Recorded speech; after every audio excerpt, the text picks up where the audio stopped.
Hello there, this is Carl with an expat update from Occidental Accidents in the Orient.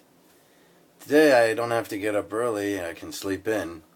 But thanks to a gentleman in the States named Frank Courtney, who seems to have gotten a real kick out of my video about ordering vegetarian in Korea, I'm inspired to try to describe what one has to do in order to walk in Korea, especially in subways and near buses and other places where you might have to form a line, and avoid getting walked into. Now later I'll demonstrate this because it'll be much more fun to see if I can manage. But I just wanted to give it a shot right now. Korean people will tell you that it's a very crowded place. And this is often given as the explanation to why Korean people often walk into you. My very first week in Korea, I was in the Cheogye-dong market in Shinseol-dong, Songbuk-gu, and I was walking with my friend Adam Hoffman. You may remember this, Adam.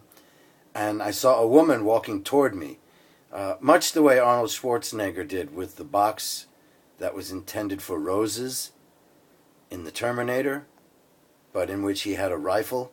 Now this woman didn't have a rifle, but she had a big box like a long stem roses box.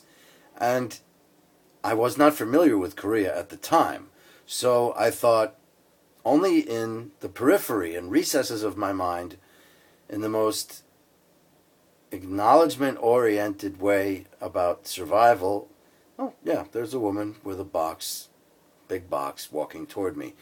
You know, much like the characters in Douglas Adams' Restaurant at the End of the Universe, when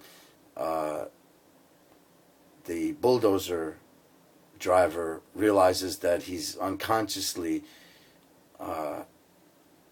thinking about axes over doorways and attacking people because he's a long-distant descendant of Genghis Khan. He accidentally notices that he's unconsciously thinking about it. Well, anyway, I just made a passing reference in my mind.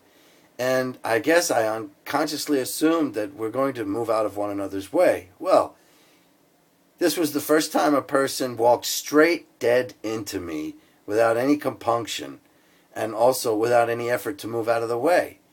I took the lady's box square in the shoulder, and I didn't realize that I was going to resort to some kind of hostile response because no one had ever deliberately walked into me in all of my 29 years, unless it was just some wise guy friend in high school. And I was so offended that I turned around and I gave her a shove in the shoulder. And it was right there that I realized I would have to adjust my attitude. But first, I'd have to pay close attention to other people here. Because what you notice in Korea is that they apparently leave the driving up to you. You will notice that people will walk without any concern for who is around them. This would specifically and very much aggravate a lot of Americans. You know, the aficionado, the official types, the types who always are interested in pointing out how they live life so responsibly, down to the most mundane actions. You'll please pardon my speech problems. It's early in the morning and I haven't eaten. I have hypoglycemia and actually my arms are vibrating just a slight bit. This means my sugar's dropping and I have to have something to eat, which can cause, all kinds of slight muscular issues. Very slight. I don't have motor dysfunction. It's just, you're not functioning at 100% until you eat. Anyone, and someone with hypoglycemia can really experience strange effects. I should go over to the refrigerator. Okay, in Korea, you'll notice people walking backwards for an inordinate amount of time. Everyone does this, right? You're talking to a friend and you have to go somewhere and you're turning on your heel, and for a while you're actually walking backwards. Koreans will do this for several feet until they walk into you, because sometimes I won't move. because I want to point out to them what they're doing. Always the teacher. And then they look shocked and they're full of apologies. But every foreigner knows who comes here that Koreans have a habit of walking into people and also without saying anything. I would just love to be, a fly nearby watching these people when they arrive in places like New York City. You can't do that. And I've often asked Koreans when I was in less than a good mood, why do Koreans walk into people when there's plenty of room? And they'll say, oh, it's just so crowded. And I love to point out, I'm from New York. It's a very crowded place. And we don't walk into people for several reasons. Number one, it's not proper etiquette. Number two, it's not intelligent. And number three, it could be dangerous because you might meet a very ornery person, much bigger than you and in a bad mood. But anyway, without further ado, this is what you do in Korea if you want to avoid people, for example, scuffing your heel. Because when you're online to go into a bus or a subway car, you'll notice that people behind you will walk into you who are online behind you, not once, but every time the line moves forward, or the people in the line move forward by about 5 inches, the people behind you will do the same, but as if they are retarded or blind, they'll step into you because they're unconscious a lot of the times to what they're doing. That I have a theory about, and I think it's because this is a Confucian society where so many people are used to people around them being at a lower status for one reason or other, age, education, or finance, perhaps pecking order in a company or in the family. So they're used to people looking out for them and giving them an inordinate amount of respect. You notice that I say inordinate an inordinate amount of times?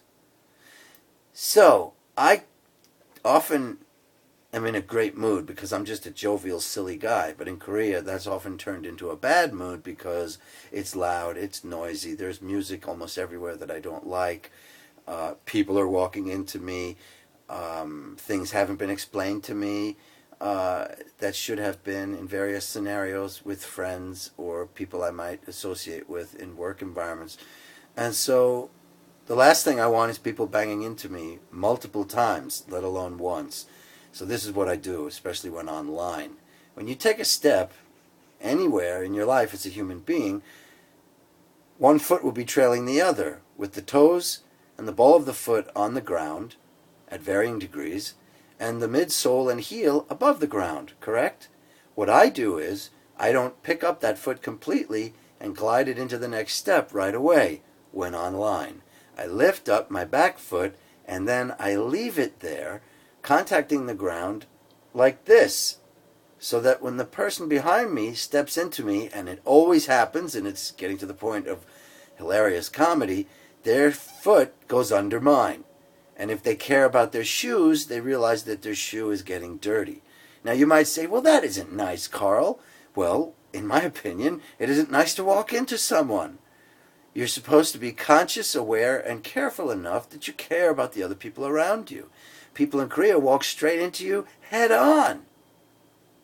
Of course, those same people are going to walk into you from behind. So I leave that trailing foot up. And sometimes the same person will scuff his shoe under mine 3 or 4 times before he realizes, and you'll hear a sound behind you, oh, oh, oh, like this.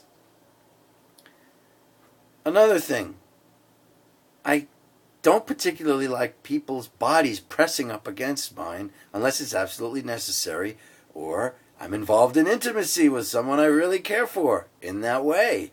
So what you often discover in Korea is people will walk right up to you and press into you in a place like the subway, when it makes sense and it's crowded, and when it doesn't. And I don't like it. So getting on the subway, I open my hand like this and I put it in the small of my back, or at the level of my shoulder blade, so that when somebody steps into me, they discover my hands in their bodice, which I don't want to do, but I less want them pressing against me with their genitalia against my buttocks and their back against mine. I'm often wearing a very expensive backpack with climbing equipment attached to it, and I don't want people's clothing